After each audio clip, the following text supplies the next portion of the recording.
What is happening, Magnus Sykes, back with another reaction for you. Why Hollywood is failing. The devil's in the DEI. Well, let's check this out. I will give you my honest reaction and thoughts as usual. I have to be honest, I was not very steeped in the comics. I didn't read any comics or do any research. I wasn't familiar with comics. I wasn't familiar with the movies. We didn't lean into a whole lot of it. I was just talking about this the other day. Listen, I am okay while the fan base would rather a director, the producers, the actors, and the writers be fans of whatever it is that they are making. I, as a fan, know that that's not always going to be the case. However, if you, as a writer, actor, and director, don't know about this character, it is your job to understand the fundamentals of this character, who this character is, why this character exists, the character's principles, its strengths, its weaknesses. Get whatever books, comic books, series, movies, whatever it is you need to do, and you need to watch them and understand who this character is. Second of all, you need to understand the fan base. Know who you're making this movie for, who you're going to be marketing this movie for, and just understanding the market, okay, for this character. You take something like Halo, okay? Everyone knows, even I knew, and I didn't even play the game. I knew when I was watching, I was like, I think there's a thing. And like when I was watching, I was like, I think there's a thing. Isn't he supposed to have the helmet on all the time? Or at least the majority of the time? I think that's Master Chief's thing. You got to know these things. So that's why they're getting so much backlash for that. And that's just talking about one IP. One. We all know the horrible tragedies that have been befalling all these IPs that we love. Yeah, candidly, we were not enormous comic fans. I wasn't super into superhero comics when I was a kid. I read a lot of like indie press stuff. First thing I was told is don't read the comics. Really? As a creator, they put you in a bubble. They don't let you talk about any. And I forgot about that. I'm so glad he said that. I've been told that before. People have told me, like, yeah, a lot of times they'll tell the actors or the writers not to read the comics or play the video game or watch the older movies or watch the older series.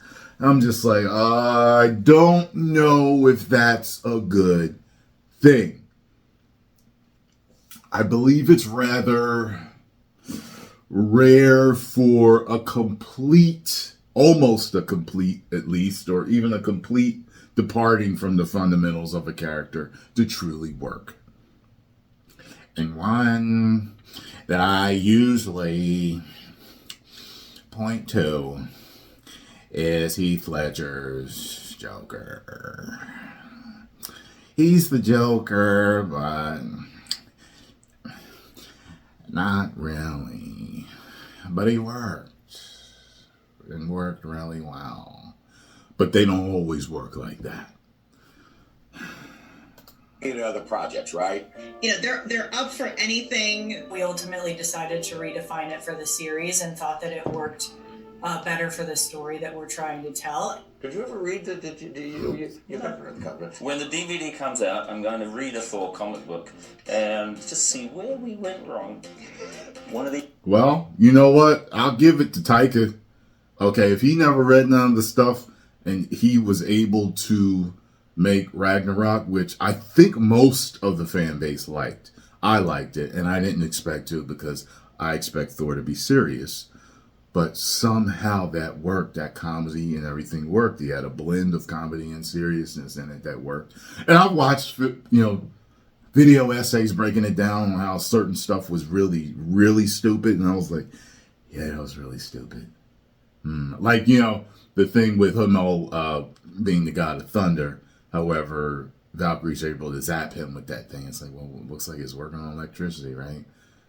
That shouldn't happen to Thor. That doesn't make any sense. But overall, I think he did a good job on that movie.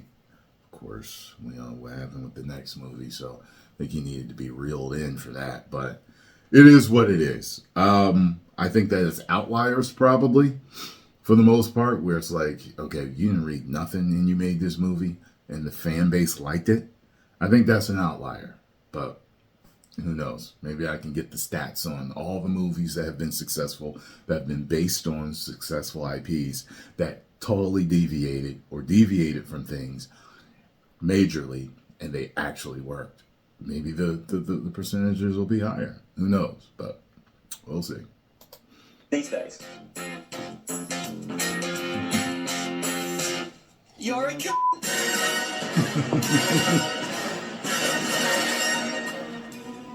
nerdrotic.com. After Woke Hollywood had its worst year in 2023, it's staring down the barrel of a grim 2024. I know, you just hate to see it. And that's largely due to the Writers Guild of America and the Film Actors Guild going on the worst time strike in history. Yeah, listen. We f***ed up. And the great Hollywood purge that they brought on is well underway. Just to name a few recently, there's been layoffs at Pixar, NBC Universal, the trillion-dollar company Amazon with Amazon Studios, and just announced today there'll be layoffs at Paramount. And this is only the beginning. The streaming bubble has burst, and the clear winner is the very same company the Film Actors Guild and the Writers Guild of America were calling the devil. Netflix fix. What the fell is the fix? But while the strike and 1,000 other paper cuts help hasten the demise of woke Hollywood, it's not the main reason. So join me, you over 960,000 awakening wonders in the 40% web. We know what the main reason is why it's all failed. It rhymes with broke. We know why, so Subscribed yet? And let's talk about why Hollywood is failing. The devil's in the DEI. Chapter 1. Sure, you've heard me and many others call out diversity, equity, and inclusion quite a bit, but who we haven't heard from a lot is any members from the Film Actors Guild or the WGA. And that's solely due to the fact that... You know what's funny, though? You know what's funny? Diversity, equity, and inclusion are all good things. The way they have been doing things, they have been, in a way, twisting these, what's the word I'm looking for? They've been twisting these good things into something perverse. And they have been agitating people so much with it that everything just feels like some activist, preachy thing when people just want to escape all the stuff that people are arguing about in the real world. Watch something fantastical and just sit back and relax. But they can't even escape all this stuff in the world because everything is, that's offensive, that's offensive, that's offensive. Bring these people in, bring these people in, bring these people in, bring these people in. Hey, I'm black.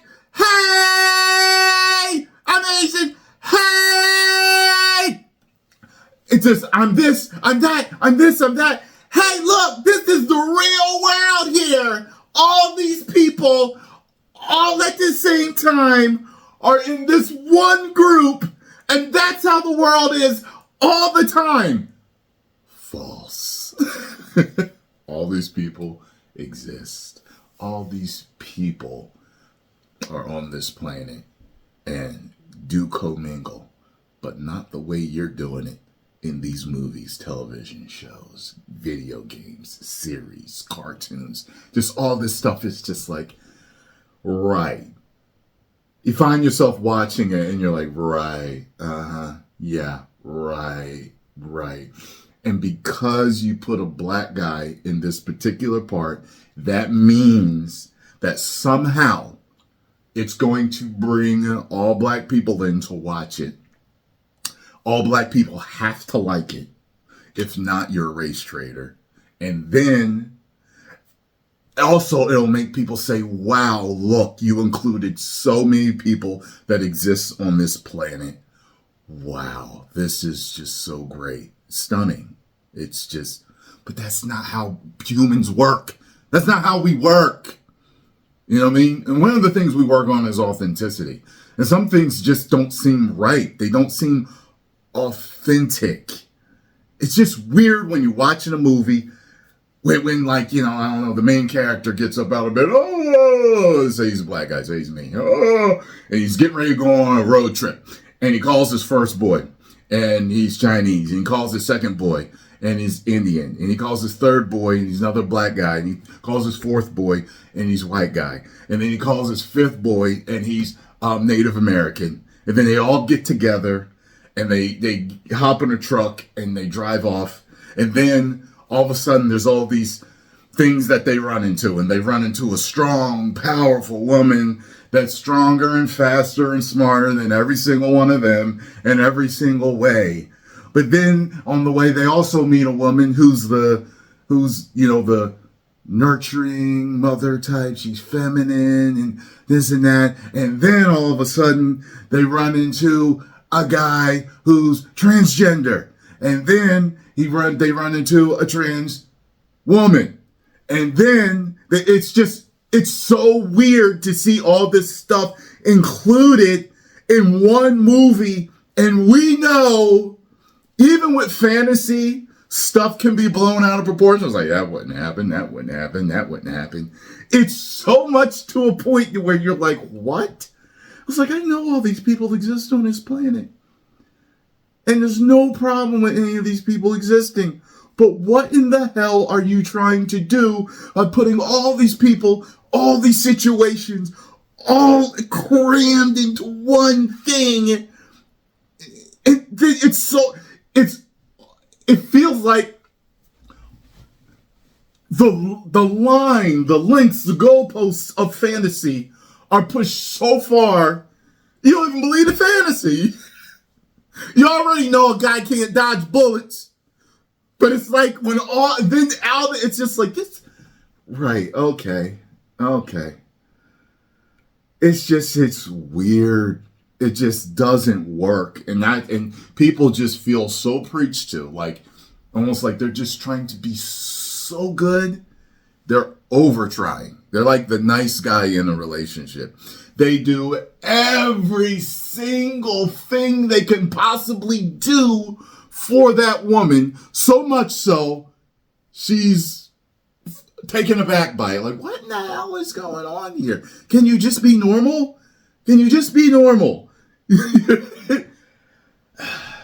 Guys that really understand the dating game understand what I'm talking about. The nice guys are the ones that don't get it. They do so much, it's out of character for just even a regular relationship. It's like they're so available and so needy and so giving. You smother this person with so much, it's too much. And that's what they do. They smother us with so much virtue signaling and so many box checking that we're just like, we know it's good to love everyone. We know all races exist. Okay? We know that LGBTQ plus exist. That's okay. Yes. That they're our family members, our friends, our co-workers. We love them too. Yes. But can we just watch the movie? What? That's what it feels like. So we just want to bring it back, bring it down, and relax and watch a good story. Not preaching, a story. That's it. In the fun and games entertainment business, they live in fear. Fear of losing the few gigs they have left, and, this may shock you, they live in fear of their own union. But it's one thing to call out woke Hollywood in the safety of my spare bedroom in Texas, surrounded by my plastic pals, and it's another thing to hear it from people who actually work in the industry. It's no surprise that after the year of the flopbuster major layoffs and a devastating strike, people in the industry are starting to get really worried. Because it turns out not every member of the WGA is really happy with what's going on, especially since the strike ended with new rules being implemented. If you thought the new Oscar rules were bad, wait till you hear this. My good friends Chris Gore and Alan Ng at Film Threat have recently been flooded with emails from people who want to remain anonymous, who aren't exactly staunch conservatives, who I have seen worked on a lot of legit TV shows and won a lot of awards between them, are calling out the woke garbage. Better late than never. Why reach out to Film Threat? Well, because they have to. It's not like they could... And I said it a while ago, I think a lot of the people in the industry, a lot of them, maybe even the most, I don't know, but I just have a feeling, because, you know, I know enough people, but it's like, I get a feeling that a lot of these people are just doing what they have to do to keep their job. They're writing what they're told to write. They're not reading what they're told not to read. And they're just going along just to keep a job. I think even like the producers and directors are putting stuff in their movies when they don't even want to do it. And it's because if you don't get any funding and you don't get your movie made. That's just a thought that I have. I can't put a finger on it. No one has told me that, but it's a feeling that I get. Reach out to Deadline, Variety, The Hollywood Reporter, or Rolling Stone, who are all owned by the same company and in the pockets of the corporate studios. So let's do something different and hear from them. Again, these are members of the Writers Guild of America, along with other industry people with years of experience. I don't know, maybe a reality hit for some of the WGA members when they were given this WGA Perspective Writers Search Form. Oh boy, here we go. Screenshots were provided from yet another anonymous WGA member of the WGA Perspective Writer Form, asking very personal questions like sexual identity. Are you heterosexual, asexual, bisexual, pansexual, gay, lesbian, queer, or unspecified? But there's more. How about gender identity? Female, transgender, male. Well, I didn't know what queer was for a while. And, you know, when I was growing up, it was considered a slur, you know, to gay people, like the F word. So I asked this girl that I ran into that works at a company that I'm very familiar with. And we were in the break room. And I said, hey, you know what? I don't know what queer is. And I said, because when I grew up, it was a bad thing. I said, can you tell me what it is? The funny thing was, because she said she was queer. So she told me that from her understanding, it's a label that they use when they're not exactly sure where they are on that spectrum of sexuality, if you will. So I thought that was interesting. I was like, oh, so you're not sure, so that's what you label yourself until you figure it out. I was like, oh, interesting, something I didn't know. Male, non-binary, trans-feminine, trans-masculine, unspecified. Wouldn't that be non-binary? This is all very confusing. Then there's disability, autoimmune condition or chronic illness, blind or low vision. I qualify for that. Cognitive disorder, I definitely qualify for that. Deaf or hard of hearing, dwarfism, limb difference, mental disorder. Well, all of Hollywood would qualify for that. Mobility disability, neurodiverse, physical disfigurement, unspecified. Then there's a full ethnicity breakdown, and listen, I can save everyone a lot of time, money, and pixels on this form. All it needs to ask is, are you white? Yes or no? You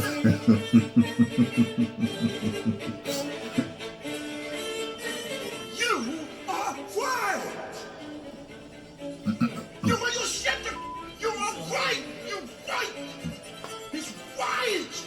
You know what they're not concerned with? POTs. People of talent. This WGA writer also adds, this may not be obvious at first glance. There sure seem to be a lot of white dudes at the Golden Globes. That's funny. It does feel like that a lot of times. It's like it's like they're trying to check a box rather than find the right talent for these particular situations. And it's like, you know, like I said, I mean, it doesn't matter as long as you fundamentally hit the character. You know what I mean? I said fundamentally. So make sure the character is who the character is supposed to be. Boom. Then you find the right actor or actress for that job. That's it. You know what I mean? It's so easy to do, but they're going so out of their way.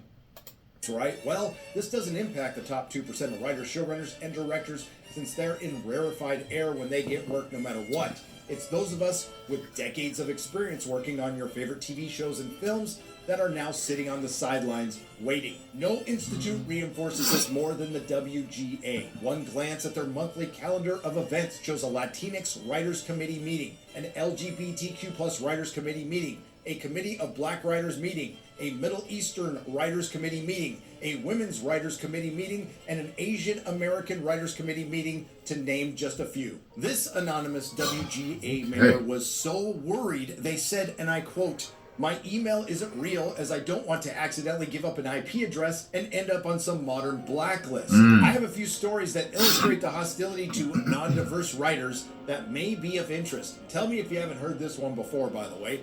Writers hired on comic book shows are told it's a positive that they are unfamiliar with the original comic book and are not a fan of the existing IP because they want to do a, quote, modern new take on the material relevant to today.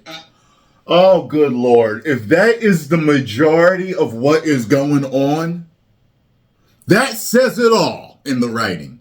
That literally says it all. It's not that they're deviating, that these writers are deviating from something that they know about. They don't know about it at all. Oh my God. I feel like what we did well was, through the symbolism, harness the conversations that are happening in this country right now and gave ourselves... Bruh, you know what it makes me think about too? Like,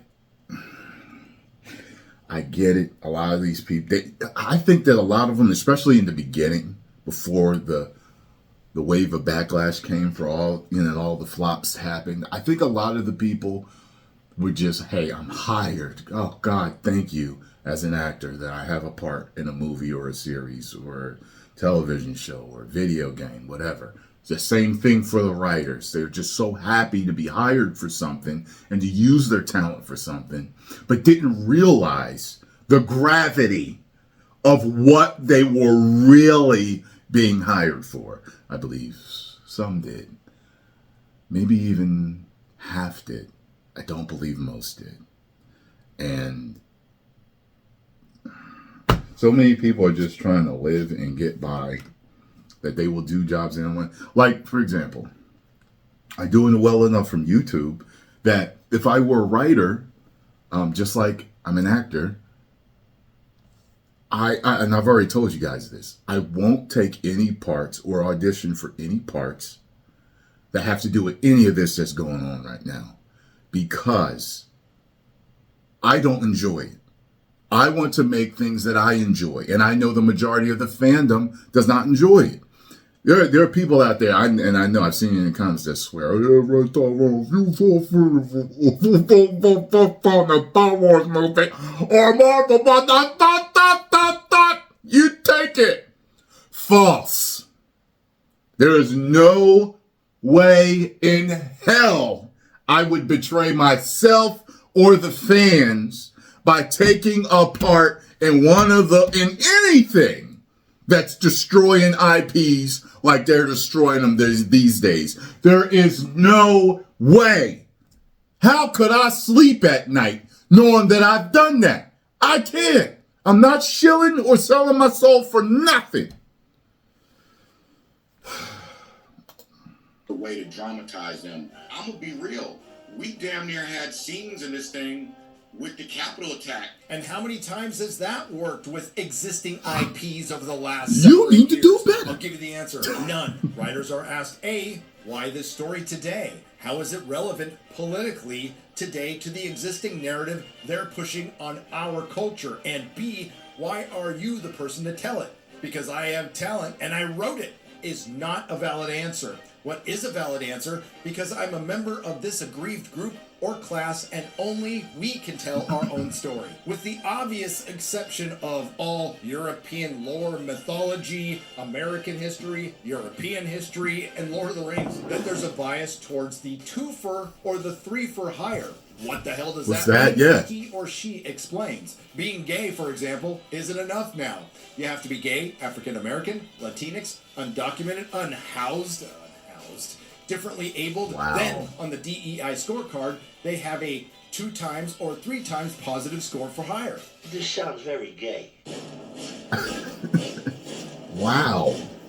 It's rich that the WGA and the Film Actors Guild are the ones out there complaining the most about the corporatism in Hollywood, something that I generally agree with, except for the fact that the unions are pulling the same shit. And apparently there's been a saying going on for quite some time in Hollywood that stems from all the woke universities that parents waste their money on. The mantra is, I gotta tell you, hey Nerdrotic, thanks for making this video. This video is really shining a light on a lot of, see,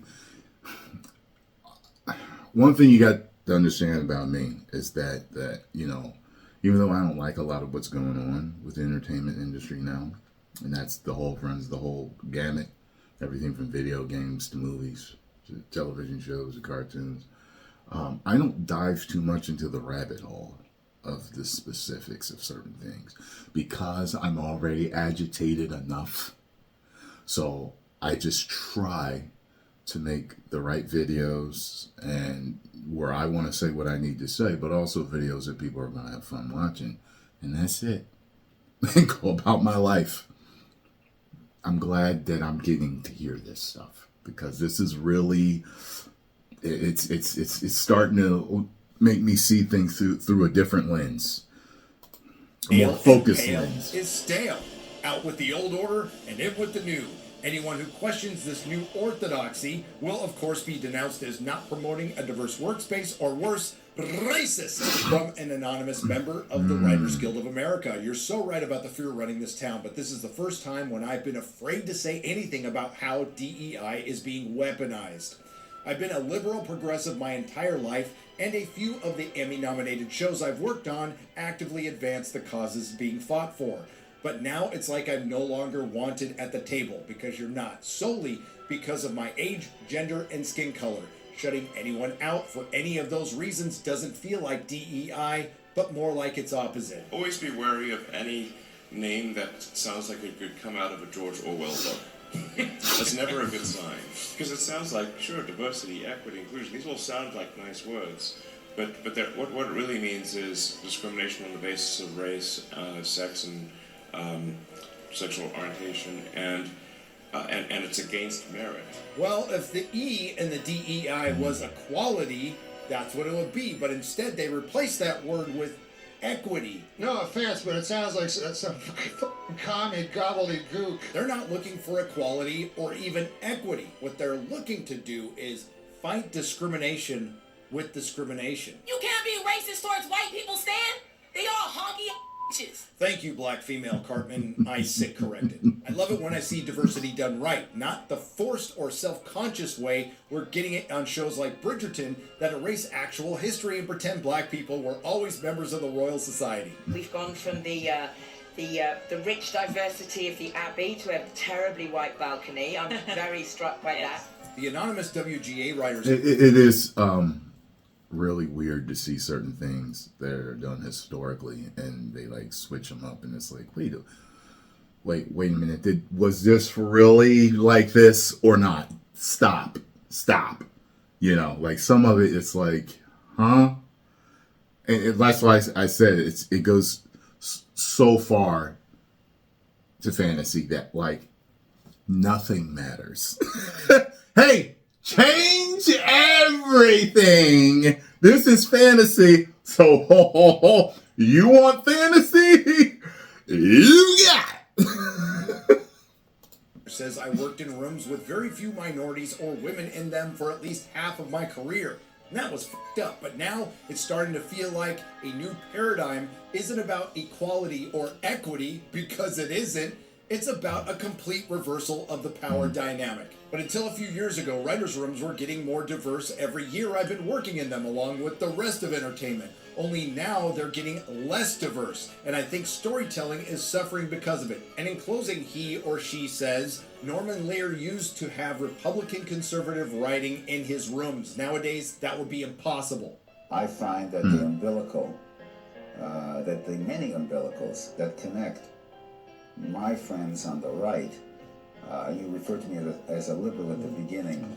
I shy from the word. I don't like the label, any kind of label. But right or left, I find that there are so many umbilicals that connect us that are so much stronger and so more numerous than the things that disconnect us. I'd like to see a little more stress on the former. Let's go over a couple more briefly from yet another anonymous WGA member who, quite frankly, I can't say specifically, worked on some pretty legit shows and some not so legit shows. I was having a pretty great career with a few jobs on shows I'd rather not remember. That was right up until this DEI stuff took over. And then I stopped getting asked to join rooms run by white showrunners. They stopped being able to hire more than one or two other writers that looked like them. When you try to move from where we are towards something which looks more nearly like equality, there are people who are doing quite nicely now who feel like something is being taken away from them. In recent years, I know I lost gigs on shows that I would have been great for. Shows where the showrunner wanted me, but where the corporate bosses nixed my hiring. And if you're wondering why all of these people are anonymous, every single one of them, well, here's the explanation again. But we're not allowed to say anything to anyone about any of this because of our gender and skin color. We no longer check the right boxes. It's like we're supposed to just shut up and go away. But I have a family to feed, and I'm really good at my job. If any of this got out there, it could very easily end any hope I have of continuing to work in this business. But why do you want to work in this business? It sounds awful, and you say it yourself. But this gig has been devalued and demonetized. That's why I said, listen, you know what I mean? If I never make it mainstream in Hollywood because of stuff like this, so be it. So be it. At least I've got my integrity intact. And streamers don't care. No, they don't.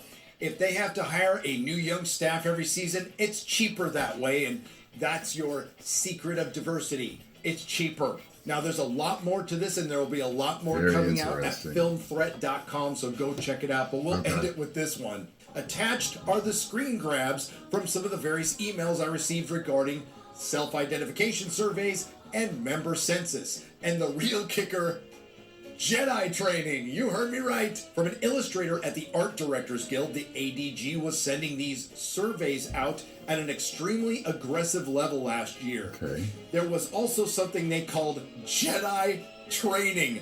Justice, equity, diversity, and inclusion. You've Wow. got to be kidding Wow. me. IATSE, the International Alliance of Theater and Stage Employees, ran a similar census that they said was voluntary, but was aggressive in members insisting they participate. Here's the deal, and forgive me for stating the obvious. Any job you're at where you don't feel you can speak your mind cordially or say basic stuff to your coworker or your boss is, and I'll use your language, the very definition of a toxic work environment. This doesn't help tell authentic stories. It's antithetical to that. It doesn't breed creativity. It spawns division. Listen, any ideology that cannot build anything on its own, it's based in subversion, requires its practitioners to be deceptive or disingenuous, or worse, lie, cheat, and steal, and then instill fear in anyone who wants to call it out, isn't a good ideology. Yet the cancer that is identity politics is pushed equally by the corpos, the unions, and the access media. And it's pushing away the thing that Hollywood just completely forgot it needed. Customers.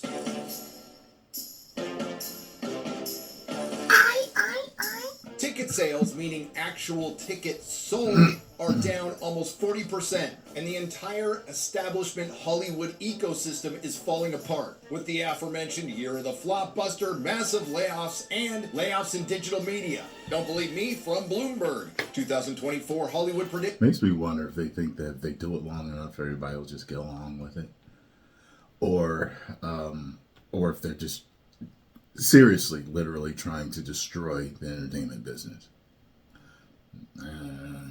Predictions consolidate or crumble. After a quiet year for deals, media industry experts predict major companies will merge or shut down their streaming services. Then there's the poor theaters that woke Hollywood abandon again. This might help paint the picture from David Pollan's The Hot Button. By the way, I love movie theaters. I love movie theaters. It's one of my favorite pastimes. Just going to a movie theater, the smell of the hot popcorn and the fake butter, just sitting down in a comfortable seat, and you seeing that giant silver screen above you just light up with great entertainment. I just love it. I just love it. The boom of the bass.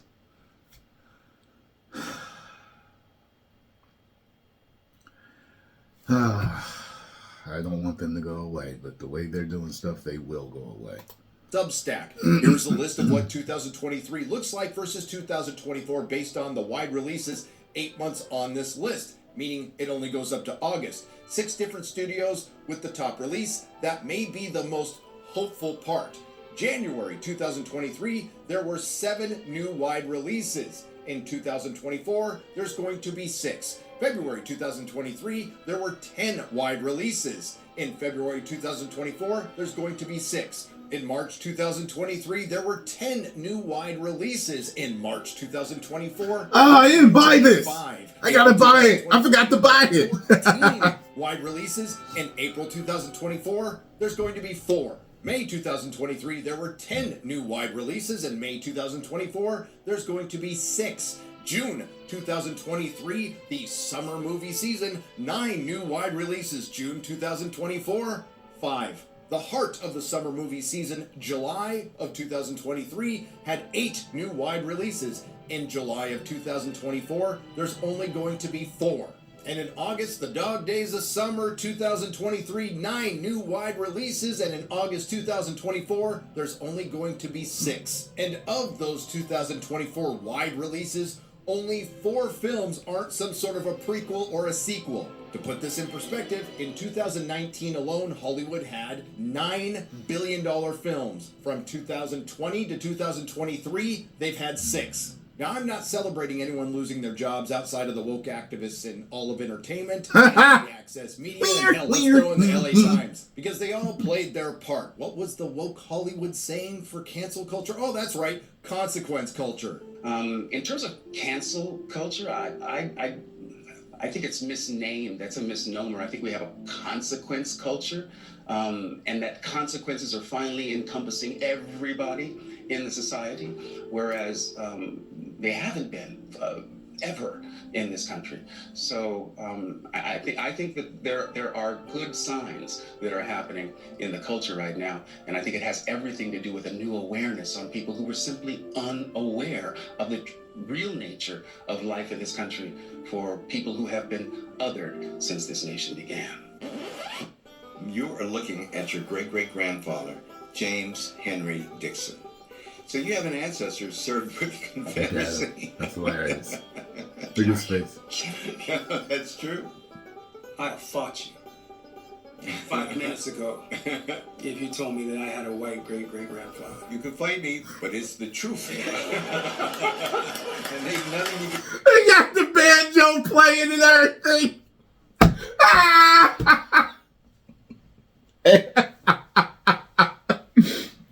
You know what? If there's a show out there that could tell me, you know, who I'm related to, okay, because I found out, okay, so my African part of me is from 2 different tribes in Africa.